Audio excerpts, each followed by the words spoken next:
Welcome to Unity Inspired Living. Our community began in 1989 as a small worldwide Unity book study group, and we've continued the momentum as an ever-evolving spiritual community. Each Sunday, you will find dynamic thought leaders delivering inspiring messages and talented musicians sharing sound healing through their melody. Here, we embrace ancient spiritual traditions, universal truths, and emerging wisdom. Let's check out this Sunday message. We're so grateful you've joined us. I have so many things bubbling up that I just want to have a little conversation before the talk. I'm so grateful to be here. Thank you for being here. I heard a story this morning by a beloved soul who's in the room who shared with me that she was with us a few years ago when we were in Sand Creek, and I gave a talk that just rocked her world, and she couldn't come back to hear me talk again until today because she wasn't sure what might happen in my next talk. And I just love that story. Thank you for sharing, because a lot of times when we're up here, we don't always know where we're reaching. And this is a piece of faith, too, so that we know that the almighty power and presence is always working in every thread of our lives, in every thread of our connections, in every cell of our body. And we don't always know where that's going to land or how that's going to show up, but we know that it is. And so I declare that today, that is happening for all of us, and that we are open and we are allowing, and that we say yes and we receive. So it's Advent, and this morning when I changed all the calendars in Jan's house, I went, oh, it's December. Welcome, December. And we hadn't talked that it was the first Sunday of Advent because I hadn't really looked at it yet. And so it was perfect that Jan, I knew she'd already have that covered. So as we enter into the first Sunday of Advent, we know that this season is our journey to birth the divine Christ, the divine child within us. And the first Sunday of Advent, the theme is faith. So, of course, it's perfect. So our theme for the month is floating in faith. And I had an idea about a talk, Beyond Proof, but it really didn't come into fruition until last night when I was talking to our dear Reverend Jacqueline. And she said something when she was talking about her travels. It was about swimming. And I went, there's my talk. And as some of you know, it's in my true fashion to just have this unfold, an hour before I arrive. And I realized that I don't fight that anymore. It's just the way Spirit likes that fire in me, to just be kind of in that, in the hot seat. I work the best that way. So our theme is floating in faith, and we're going to explore what is it, how we live it, and how that's essential to our spiritual journey. And so our guiding quote today that I'm using comes from Alan Watts. Some of you might be familiar with him, writer, speaker, philosopher. And he said, "Faith is a state of openness or trust. To have faith is like when you trust yourself to the water. You don't grab hold of the water, because if you do, you will become stiff and tight in the water and you will sink. You have to relax. And the attitude of faith is the very opposite of clinging and holding on." So this insight invites us to reflect on the nature of faith as something that transcends proof. Faith, by its very essence, exists beyond evidence. It asks us to trust, to leap, to open ourselves to divine possibilities without needing guarantees. So my talk today is entitled Beyond Proof, because faith lives where proof ends. Proof is tied to the world of facts, the physical senses. We need to know. Faith belongs in the realm of spirit, where the unseen is as real, if not more real, than the seen. So today we're going to explore some facets. Faith is trust and openness, the difference between belief and faith, faith through the metaphysical lens of the Bible, and the dance of faith. So faith, Alan Watts reminds us, is like trusting the water to hold us. It's a radical act of letting go. Proof demands evidence before us taking action. But faith asks us to trust the deeper currents of life, even if we can't see them with our physical eyes. So in Unity, we teach that faith is a spiritual assurance. It's our ability to perceive the invisible and trust the divine flow, even when the outer circumstances seem uncertain. So when we're in the water, we don't ask the water to prove that it will hold us up. We relax into the support of the water. This is the attitude of faith, letting go of control and trusting that that unseen power will sustain us.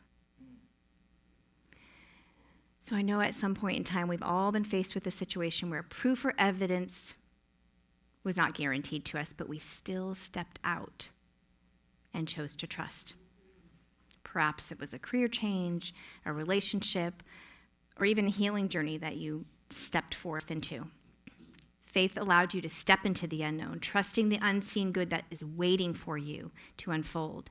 And I know that I have stood up here for 9 years, almost 10 next month, and sharing with you time and time again how without proof of something holy or divine actually happening, I chose to, amidst a child with 2 very severe medical diagnoses, severe extreme job loss, moves, relocations, facing divorce, death, and devastation in various forms, I chose continually to trust the Holy and Divine Spirit to hold me. To hold me. Even when I was completely displaced in a sea of sorrow, fear, suffering, pain, whatever it was, a sea of it. We're in a sea of it. Having faith in the powerful force of God was greater than the density of my situation. And that's how I became buoyant, and I did not drown. Yeah. And that's the scientific concept of buoyancy. So faith aligns us with Unity's third principle, which is we create our life experiences by what we're thinking about.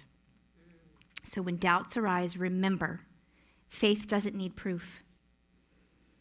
It trusts the higher knowing, the divine intelligence, God mind. And we can rest in that.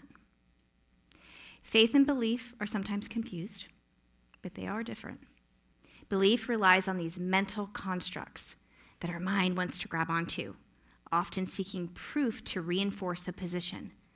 But faith, by contrast, moves us swiftly into the realm of trust and openness, into the unknown. In the Gospel of Matthew in the Bible, Peter steps out of the boat to walk on water.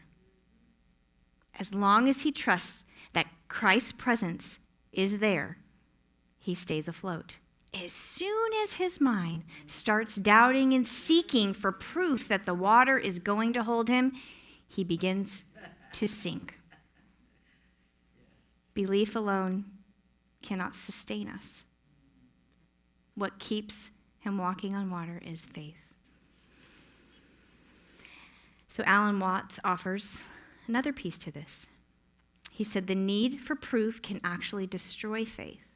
A person clinging to rigid beliefs, demanding that life conform to their understanding of God or truth, is no longer operating from faith. Instead, they're seeking to control. Faith, by contrast, is expansive. It's open to truth in whatever form it shows up in, even when it challenges our current understanding, breaks our hearts, implodes our lives. At times, the need for proof might even be subtle. Sometimes it's loud and raging, and sometimes it's so subtle we might not notice it. Think about for relationships, for an example. We can seek control by doing things to prove our worth in a relationship, to ensure that this will all conform to what we think we want. Thank you, ego. We love ego because it points us the direction. In that space, we can feel like we're swimming upstream or we're sinking in the abyss instead of just floating above the waves, knowing that it's all being taken care of. When we show up in our truth, speaking and acting in love, transparency, and integrity, we can give the weight to God, and we float in faith. When we align to our highest truth, we can rest knowing that whatever is meant for us, for our highest good, is unfolding. Even if the relationship ends, even if the job goes away, even if the project fails, the buoyancy of that faith will carry us the whole way. The whole way. More wants to be said here. Okay, so what more wants to be said here? In the Course in Miracles, it talks about a little willingness. So this is a piece here that's coming in right now. We don't have to do faith. We don't have to do anything, because when we put in that little willingness and we lean in to the water to float, God takes the wheel. It's that miracle thing that happens. It's not up to us, because then we are provided with a source to walk in faith, to walk on water. And that's the buoyancy that will carry us all the way home. Charles Filmer described faith as the perceiving power of the mind linked with the power to shape substance. Faith doesn't cling to what it knows. Instead, it works creatively with spirit to bring forth new possibilities. So sometimes new possibilities show up unexpectedly. It might seem like they come out of the clear blue, but really, they're based on what you've shaped with spirit, in the quantum, versus what our ego is trying to cling to and control and create. So we can ask continually, where am I seeking proof instead of spirit? And then release the need for evidence and affirm, I live by faith, trusting in the unseen good that's unfolding. So the Bible is rich with stories that invite us to move beyond proof and deepen into that experience of faith. And it really is an experience to have faith. So the story of Abraham, and God calls Abraham to leave his home and journey into the unknown. Without a map, nothing. You got nothing except some divine guidance. So keep on. And Abraham represents the soul's willingness to trust spirit, even when the path is unclear and there's no map, no guarantees. And the land symbolizes the higher consciousness we're all called to inhabit. Another story, a woman that was suffering for 12 years. This is in the book of Mark. She reaches out in faith and touches Jesus' garment. And she's healed. She represents our inner conviction that divine power is always available to us. We just need to reach out. And her healing demonstrates that faith connects us to the flow of divine life, even when there's no outward proof.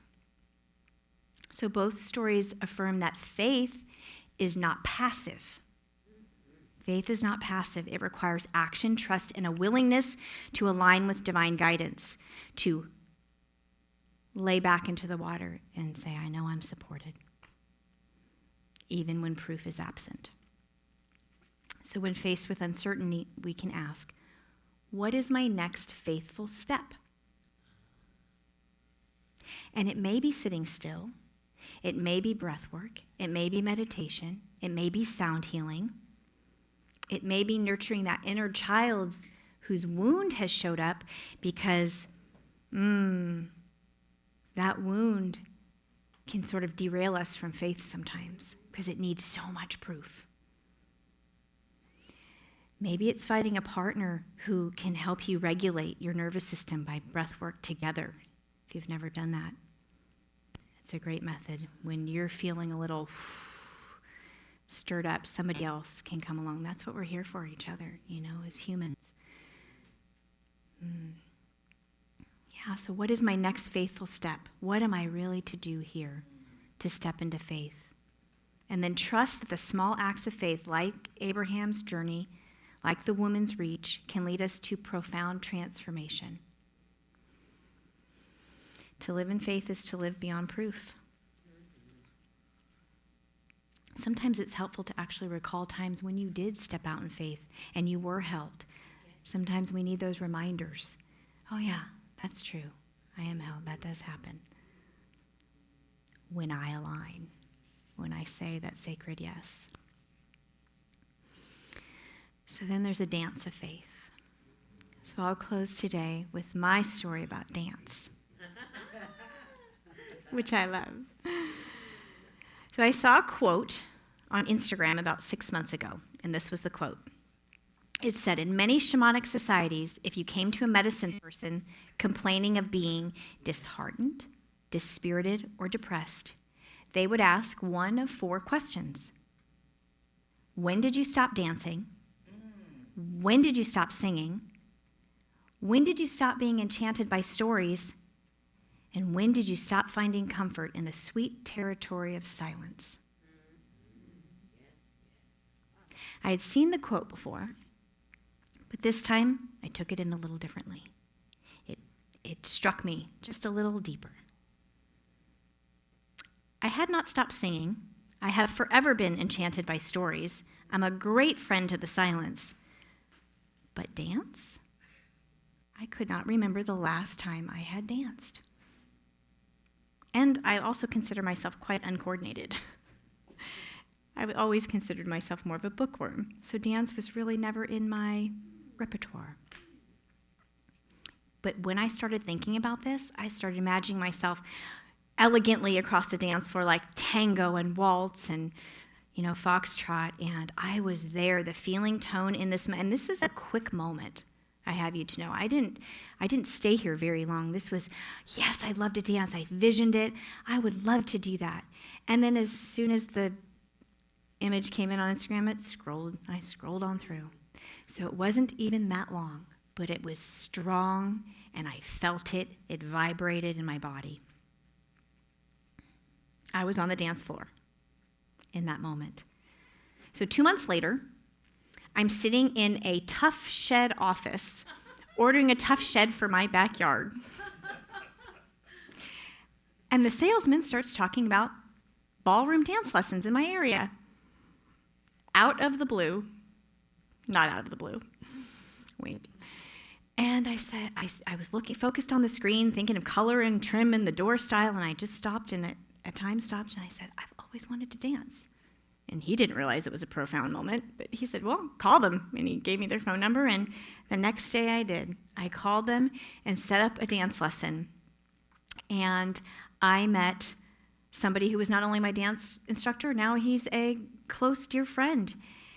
And then I began dancing, and that was 5 months ago. I started dance lessons at the ballroom, and the dance community has become one of my greatest blessings.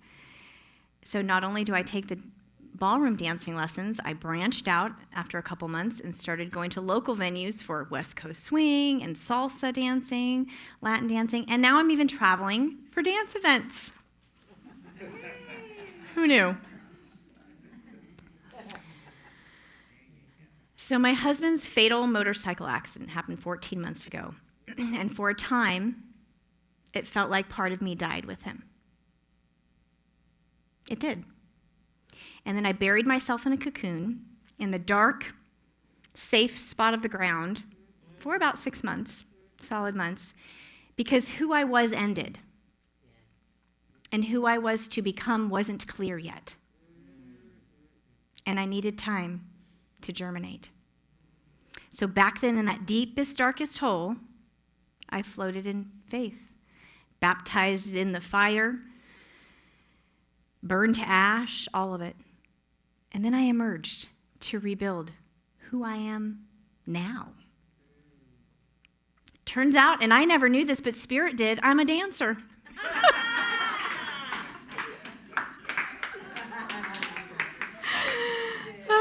Go figure. Go figure. And I'm all in, and sometimes I just dance with reckless abandon. I don't care about the footwork, and if I'm doing it right, and other times I'm diligently, carefully learning the steps just so I can have it down. And it's a way to express myself without words, which is very new to me. Words have always been my medium for my soul's expression. And so part of my expansion is I have this new way, this new opportunity to express my soul in a new, different, expansive way. And it has blown my mind.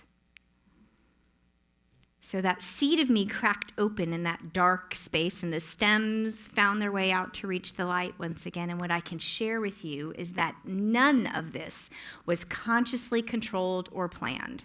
Not one bit of it. It all just fell into my lap. Perfectly. Dancing was a divine appointment for me. It moves emotions too and energy, and I didn't realize this till a couple months later.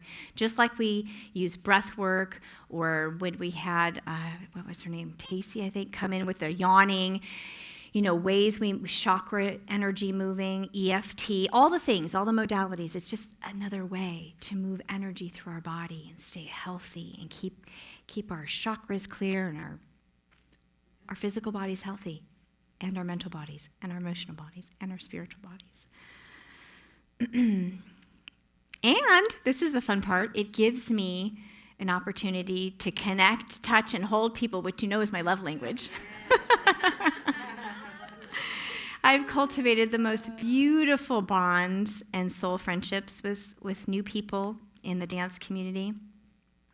Oh, precious souls, 1 year ago I stood before you and I told you, I have no idea how I'm doing this, but I'm walking in faith. I'm floating in faith. I never imagined that part of surrendering to the force of God's holy plan would land me on the dance floor as part of the healing journey, as part of my growth, as part of me becoming the new me. And here I am. And I'm somebody who could never even identify a tune before, and now I can hear a song and I can know if it's a bachata or a salsa. So when I began fumbling around that dance floor for the end of July with reckless abandon, I was always in the arms of a lead who held me up and guided me. So I learned how to follow because, frankly, I needed a lot of practice in letting go of the lead role. Yes. And what it has given me is freedom. Freedom to enjoy that dance floor and just follow the lead. So for most of my life, I thought of myself as someone who could not dance. The idea seemed foreign. When I started dancing, I realized it was much like this Alan Watts analogy of floating in the water. At first, my instinct was to control the movement, to try to direct my mind. I wanted to know what was happening next, anticipate. But the more I allowed myself to let go, to trust the rhythm and the flow, to simply flow with the music, to trust my lead to guide me, the more I felt an incredible sense of freedom and healing. It became a practice of surrendering to the moment, much like floating in faith. Not trying to swim against the current, but trusting the water or life itself to hold me up. Dancing has brought more than just joy and movement. It's deepened my connection to the present moment, and I thought I was pretty present before. It's helped me build these meaningful connections in the same way that floating in water requires us to surrender and trust, dancing has shown me the power of allowing ourselves to be fully in an experience, totally, mind, body, and spirit. Each step, each movement, a reminder to stop resisting and simply flow. Through this practice, I've definitely experienced healing on a physical, emotional, spiritual level. It's a beautiful metaphor for floating in faith.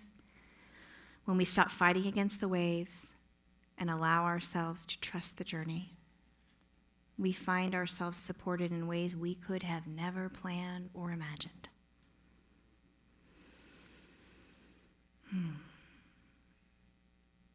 So in Unity, we affirm that faith is a spiritual principle, a perceiving power that works beyond the limitations of our senses. We can continue in our lives to affirm, I trust in the divine flow. I release my need for proof, and I live in faith, knowing that Spirit is always guiding me. Faith calls us beyond what we can see, into the infinite possibilities of Spirit. So together, let's trust the water, trust the journey, and live beyond proof. And if you're able and willing, dance. Namaste, beloved. Shine on, bright ones, and shake your booty while you're at it.